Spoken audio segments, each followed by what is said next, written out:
Welcome back. Our next concept is string aggregation, or we can tell it as string aggregation function.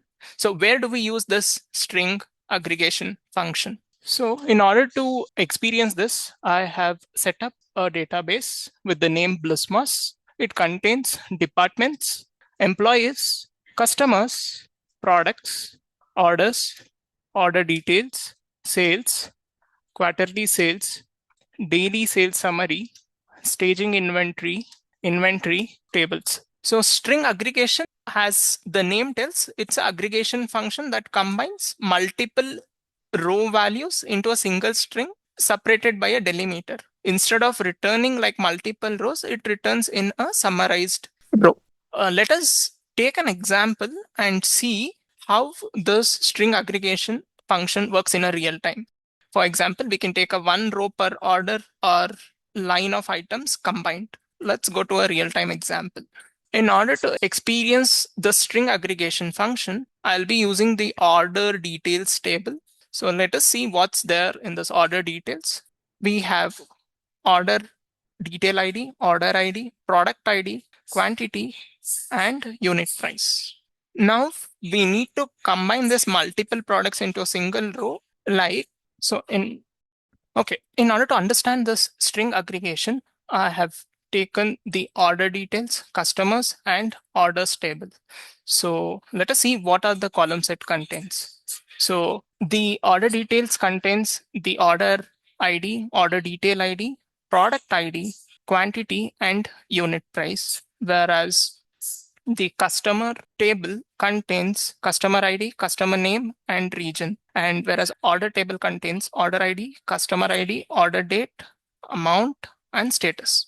Now, using this string aggregation function, we need to get the products purchased by the customers and the quantity of each product purchased. So we will be selecting the order ID from orders table and customer name from customers table, and apply string aggregation function using the CONCAT function over the product name and get the quantity of the product. Within that, we'll apply a group and order by the product name and give it as order names from orders tables.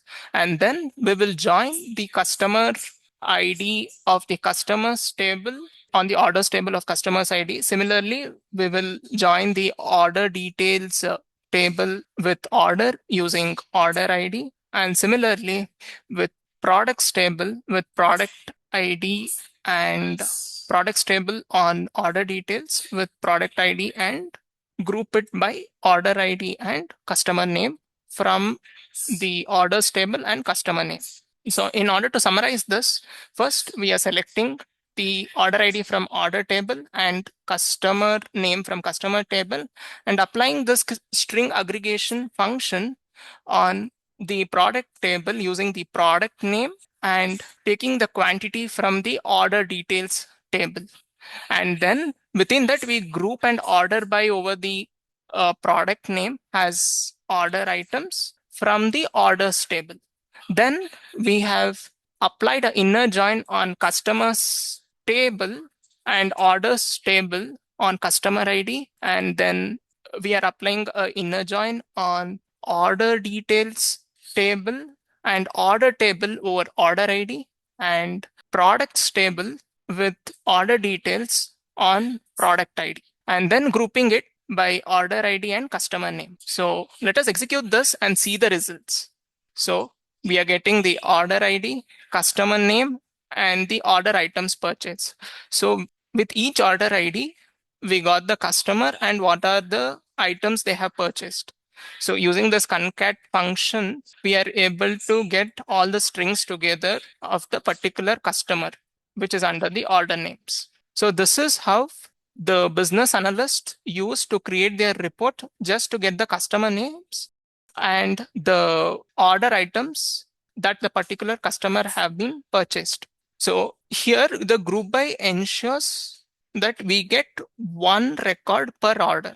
That's the ideology behind this. Thank you. That's all for now. Like and subscribe and turn on notifications for future videos. Thank you.